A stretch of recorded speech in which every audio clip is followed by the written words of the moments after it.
kwa niaba ya madiwani wa viti maalum wilaya ya Ubungo, sisi wanawake kwa siku hii ya wanawake duniani, kwanza tunamshukuru Mungu kwa kuweza kutuwezesha na kufanikisha jambo letu ambalo tulikuwa tumeliweka siku nyingi kwa kipindi ambacho tumejiwekea, na hatimaye leo tunakuja kuwakilisha mahitaji ya watoto njiti katika hospitali ya Mloganzila.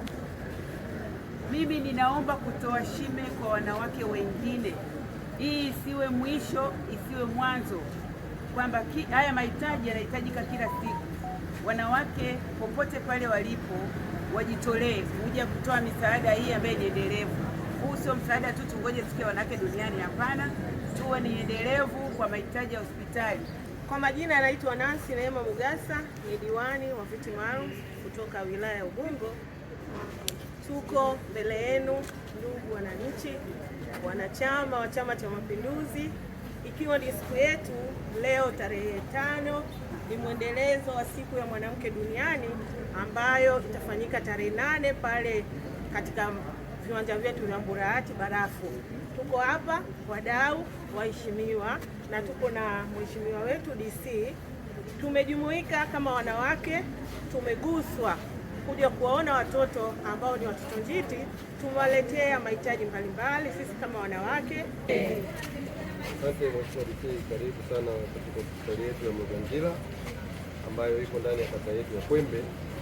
Pamoja na mimi kuwa ni diwani wa kata ya Kwembe, lakini ni miongoni mwa wadau waliohusika kwenye shughuli hili kwa sababu ni mchango wa watu wengi, mashirika yasiyo ya serikali na wananchi na wadau na wakuu wa idara na watumishi.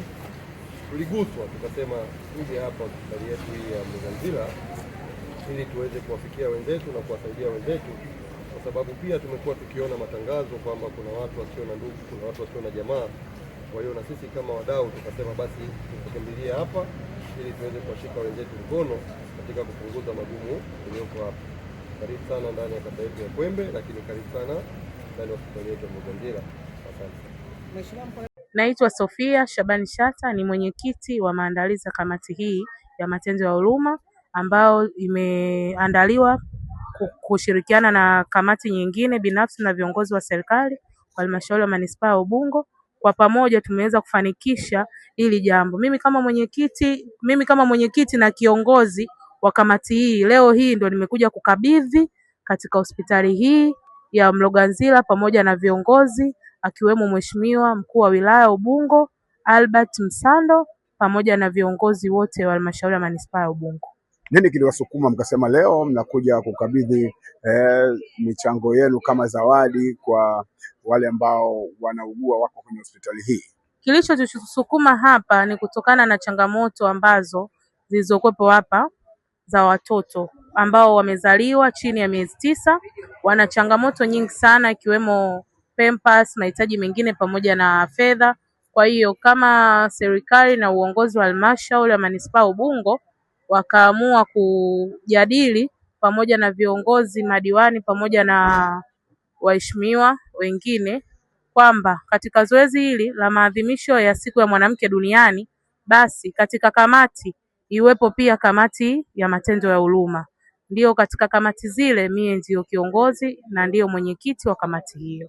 Kuelekea kwenye maadhimisho ya siku ya wanawake duniani, kauli yenu ni ipi kama kamati ya matendo ya huruma ambayo mmeweza kuguswa na kuja hapa hospitali ya Mloganzila leo? Wanakuja kuwasaidia watu mbalimbali hapa hospitali. Kwanza kabisa napenda kusema nje ya kuwa mwenyekiti wa kamati ya maandalizi, mimi pia ni mkurugenzi wa taasisi inayoitwa Logic Foundation ya kusaidia mama na watoto. Kwa hiyo hili jambo tunalifanyaga kwa mara nyingi.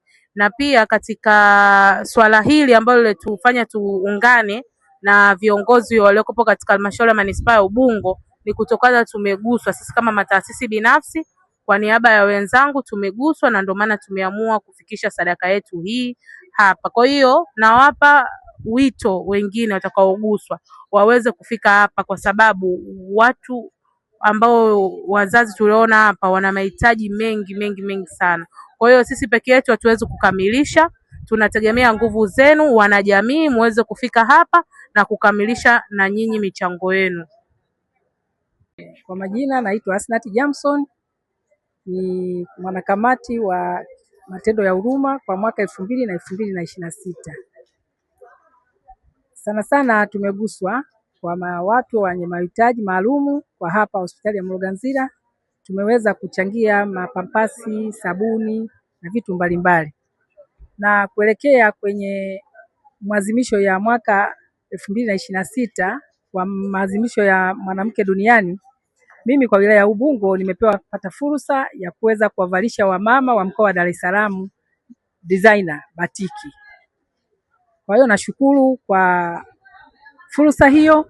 Vile vile naomba tuendelee kuhamasishana. Hapa kuna mahitaji mengi, kuna wagonjwa wa watoto wasiotimiza umri wa kuzaliwa, kuna wagonjwa migongo wazi na vichwa vikubwa. Kwa hiyo kwa jumla tunawaombeni wananchi wote kwa ujumla, tusisubiri siku ya mwanamke duniani, kila siku ni siku ya uhitaji. Asanteni. Kwa majina naitwa Zena Juma Kasimfumo, ni katibu wa mamalishe wilaya ya Ubungo Umalita. Niko katika kamati ya ulinzi na usalama, pia niko katika kamati ya matendo ya huruma. Leo tumekuja katika hospitali ya Mloganzila kwa ajili ya kuwaona watu wenye huduma maalumu, tukiwa watoto njiti na mama zao. Leo tumeleta sadaka yetu kwa mama hao, tukiongozwa na mkuu wetu wa wilaya pamoja na maafisa maendeleo ya wilaya pamoja na NGO mbalimbali. Kwa kweli tumeguswa sana kina mama. Kazi endelee. Dr. Samia oye! Waheshimiwa kina mama wote ambao tumejumuika hapa, lakini Dr. Meda pamoja na watendaji wote wa hospitali yetu ya Mloganzila, Jamhuri ya Muungano wa Tanzania. Kwanza nianze kwa kumshukuru Mwenyezi Mungu, siku ya leo tumefika hapa ikiwa ni mwendelezo wa shughuli zetu tulizopanga kuelekea siku ya wanawake duniani tarehe 8 mwezi wa 3, ambapo kilele chake kitafanyika kwenye wilaya yetu. Namshukuru sana kwa sababu ametujalia afya njema na nguvu ya kuja hapa kuwagusa wenzetu ambao wanapambana na maradhi katika hospitali yetu. Lakini jambo la pili ni washukuru ninyi nyote, kwanza kwa kunialika kuja kuungana nanyi, lakini pia kwa kujitoa kuja kuwagusa wagonjwa ambao wako katika hospitali yetu. Tatu, tunawashukuru hospitali kwa kutupa ushirikiano, lakini na kuridhia kwamba msaada huu uweze kufika hapa na wao kuupokea. Tunawashukuru sana. Kwa sisi kama serikali, lengo letu ni kuhakikisha kwamba ile kauli mbiu ya mwaka huu ambayo inabeba mambo makubwa mawili: haki na usawa kwa wanawake na wasichana, hiyo ndio msingi wa kufikia dira ya 2050. Tunajitahidi sana kuhakikisha kwamba hayo mambo mawili tunaweza kuyatekeleza kwa vitendo. Sasa hapa sio wagonjwa wote wako sawa, kuna wengine wana uwezo, wengine hawana uwezo, wana ndugu, wengine hawana ndugu. Sasa katika kutengeneza usawa, basi sisi tumeguswa na mkaona ni vyema mje angalau kuwashika mkono. Hili ni muhimu sana. Kwa kikubwa nitoe rai kwa kina mama wote, lakini na jamii kwa ujumla, tuendeleze kuwagusa wale wenye uhitaji kama ambavyo tumefikia hapa. Isiwe ni leo tu, wala baada ya siku ya kina mama tarehe 8 tuache, kwa sababu wagonjwa wanaendelea kuwepo kila siku. Ugonjwa hauchagui ni siku gani, hauchagui kwamba leo ni siku ya kina mama, ya kina baba au ni siku ya vijana. Wakati wote wagonjwa wako hapa. Kwa hiyo waombe sana tuwafikie wale wote wenye uhitaji katika maeneo yetu. Lakini kubwa pia vile vile, sambamba na hiyo, wapo wengi ambao wako majumbani.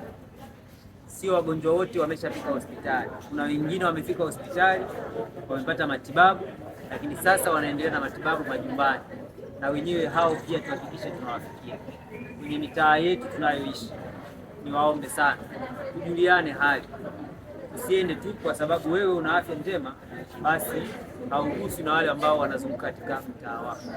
Lakini sisi kama serikali naendelea kuwasisitiza maafisa ustawi wa jamii na wa maendeleo ya jamii, msikae maofisini, tokeni, nendeni majumbani, tembeeni kwenye mitaa yenu kuhakikisha wale wote wenye uhitaji wanafikiwa. Kalemeda jana alikuja mwananchi ambaye anatibiwa hapa, ni mtoto na miaka 18, ana tatizo la figo, figo zote zimefeli. Alikuwa tu anachohitaji ni kuharakishiwa aweze kupata bima ya afya ili leo arudi hapa kwa ajili ya matibabu. Sasa unaweza ukapata picha, wewe ni mzazi, una mtoto hajafikisha hata miaka 20, tayari figo zimefeli. Yule sio tu kwamba anahitaji msaada wa fedha au nini, hata wewe kumfikia tu na kumfariji ni jambo jema. Lakini nashukuru kwa sababu nilitoa maelekezo kwamba bima yake iharakishwe, lakini pia vile vile asibaki nyumbani. Kama anahitaji kuanza matibabu, hatuwezi kusubiri mpaka kwanza iwe mbaya ndio tumrudishe huku kushughulikia bima. Kwa niliwapa namba za simu na naamini wamefika hapa, na niwahakikishie hospitali ya Mloganzila ina huduma bora sana ya maendeleo ya jamii na ustawi wa jamii. Mimi nawapongeza sana. Hakuna mgonjwa anayerudishiwa vitini, hayupo katika hospitali. Watu wote wanaofika ofisi ya mkuu wa wilaya wakinijulisha, siku hizi hata sio lazima barua huwa inafuata. Kimtuma mtu kutoka pale akija hapa wanampokea na anapata matibabu. Kuna sisi tutoke twende tukawaangalia. Lakini pia ni vyema wakati tunafika huku tuendelee kukumbushana, na ili nawakumbusha hata nyinyi ambao tuko hapa tunajiona tuna afya njema. Magonjwa ya figo na magonjwa mengine yasiyoambukiza yanaendelea kukua kwa kasi kwa sababu ya aina ya maisha tunayoishi na vyakula tunavyotumia, na hayachagui umri tena. Zamani ungetegemea kwamba labda figo zingefeli kwa mtu mwenye miaka 60, 70, lakini sasa hivi miaka 10, 13, 14, 20 haichagui, unaweza ukafeli zako. Kwa tutunze sana afya zetu, tutoe elimu kwa watu wengine ili tupunguze gharama. Na mwisho nimalizie kuendelea kusisitiza kuwa na bima za afya. Bima ya afya ni muhimu sana. Kata sasa hivi, usisubiri ukiumwa, umefika hapa umesha sasa kukutana na tatizo ndio unaanza kukimbizana kutafuta bima ya afya. Baadaye hospitali ikwambia bwana, subiri mpaka bima yako hiyo activated, unalalamika, unaona kama vile umenyimwa nini huduma. Sivyo. Kwa ni vizuri bima ukate ukiwa bado una afya njema. Hii itakusaidia sana pale utakapopata tatizo, ikitokea kwa bahati mbaya umepata tatizo hili. Lakini pia uendelee pia kuangalia afya yako. Fanya check-ups za mara kwa mara, sio mbaya, ili kuweza kujua hali yako ikoje. Hii itapunguza gharama kwako na pia hatari au athari zinaweza kutokana na kuja kupata matibabu ukiwa umechelewa sana. Kwa hiyo niendelee kuwashukuru sana, niwapongeze waheshimiwa madiwani wote. Mheshimiwa diwani wa kata ya Kwembe, hongera, maana na leo umevalia suti hili, inaonyesha kabisa kwamba umejipanga vizuri. Na kupongeza, hongera sana kwa kazi nzuri unayofanya kufikia wananchi wako, kupokea changamoto zao. Lakini pia madiwani wa viti maalum, jinsi unavyoendelea kujitoa kuwasaidia wanawake katika wilaya yetu. Daktari sana kwa huduma. Nikishie salamu zangu kwa naibu mkurugenzi, nikishie pongezi zangu kwa watumishi wote ambao wanaendelea kuhudumia wananchi, sio tu wa Ubungo lakini kutoka maeneo mbalimbali. Asante sana na Mungu awabariki sana. Kwa maendeleo ya sekta ya utalii na huduma za hoteli nchini, Parrot Hotel iliyopo Kaloleni katikati ya jiji la Arusha ni fahari ya Tanzania. Ina bwawa la kisasa la kuogelea na kupumzika kwa watu wa rika zote, mapokezi yenye ubora. Hapa utapata kahawa safi na vinywaji baridi vya kila aina, lifti za kisasa za kupeleka kwenye floor 13 zenye vyumba zaidi ya 100, vyumba vya kulala vyenye mazingira salama na tulivu, vyenye joto la upendo na baridi ya starehe, kumbi za mikutano zenye vifaa vya kisasa, mazungumzo ya kitaifa na kimataifa, sehemu nadhifu ya chakula yenye kuleta hamu, vyakula vyenye viwango vya ubora wa afya. Baada ya uchovu wa kutwa nzima, kuna baa ya kipekee kwa jioni yako ya kukumbukwa. Karibu Parrot Hotel kuonja ladha mpya ya maisha.